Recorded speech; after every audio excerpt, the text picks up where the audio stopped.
আজকে সকালে উঠে কোথায় গেলাম? সকাল সকাল উঠেই বের হওয়ার একটু তাড়া ছিল।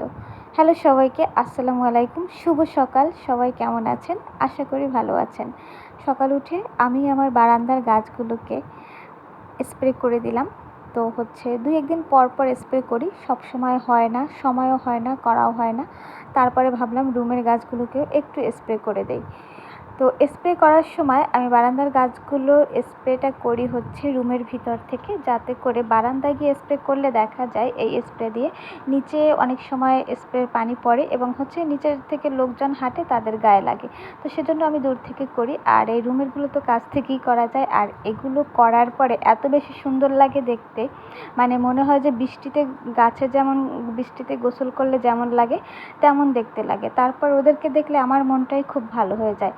তারপর আমি সকাল সকালে আজকে গোসল করে নিলাম, কারণ বের হব, আসতে কখন আসি, কখন গোসলের তাড়া থাকে ঠিক নাই। আর রাস্তা যদি জ্যাম পড়ে তাহলে তো কথাই নেই।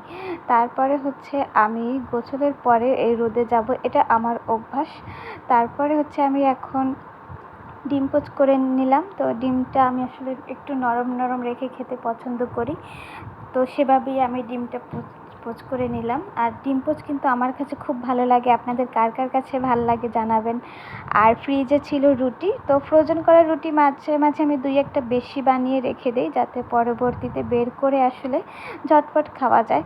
তো সেভাবেই রুটিটা আমি এভাবে গরম করে নিলাম। আর আজকে এটা দিয়েই আমি নাস্তা করব, সেই সাথে থাকবে একটা রং চা, একটু কড়া করে এভাবে অল্প চাপাতি দিয়ে, তেজপাতা দিয়ে, মশলা দিয়ে, চিনি দিয়ে এভাবে আমি একসাথে চাটা বসিয়ে দিই। তো সেটা যদি হয়ে যায় তারপরেই আমি চাটা খাই আসলে। তো এই চাটা আমার কাছে খুব মজা লাগে। তো নাস্তা করতে করতে একটা কথা বলি আপনাদেরকে, সেটা আমি সকালে উঠেই সবার প্রথমে যেটা করি যে কোনো কাজ করতে করতে আপনাদেরকে কমেন্টস করি, শুভ সকাল, গুড মর্নিং, সবার পোস্ট দেখি যে কে কী পোস্ট করলেন। তো এই যে চা খাচ্ছি আর এখনই অনলাইনে চলে গেলাম, তো চলে গিয়ে দেখতেছিলাম যে কে কী পোস্ট করলো আসলে, এবং সবাইকে একটু শুভ সকাল জানানো দরকার। শুভ সকালটা সবাইকে জানাই। তো এখন কিন্তু 8:30-9টার কাছাকাছি বাজে, তখন আমি সবাইকে এভাবে শুভ সকাল জানাই। সবার পোস্টগুলো দেখি, কে কী কমেন্টস করলো সেটাও দেখি, তবে রিপ্লাইটা দিই না, কারণ রিপ্লাই দিতে গেলে আবার সবাইকে কমেন্টস করা যাবে না। তাই সকালে উঠে প্রথমেই সবাইকে কমেন্টস করার চেষ্টা করি, তারপরে নিজে পোস্ট করি। তো এই চা খেতে খেতে পোস্ট করছিলাম, কিন্তু আমার কি দুর্ভাগ্য দেখেন, আমি চা খাওয়ার পরে একটু ঘুমিয়ে পড়েছি।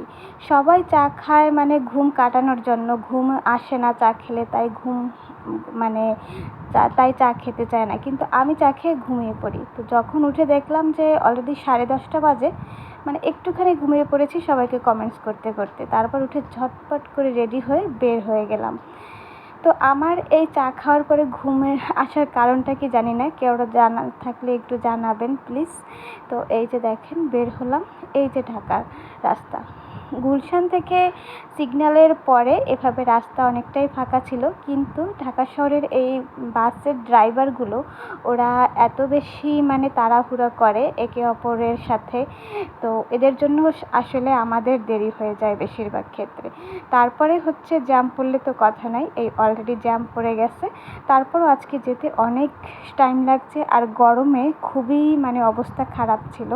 তারপরও আমি আজকের সকালটা আপনাদের সাথে শেয়ার করতে পেরেছি, সেজন্য খুব ভালো লাগছে। আশা করি আপনারা এভাবে একটা সকাল, একটা বিকেল আমাদের সাথে শেয়ার করতে পারেন। থ্যাংক ইউ সবাইকে।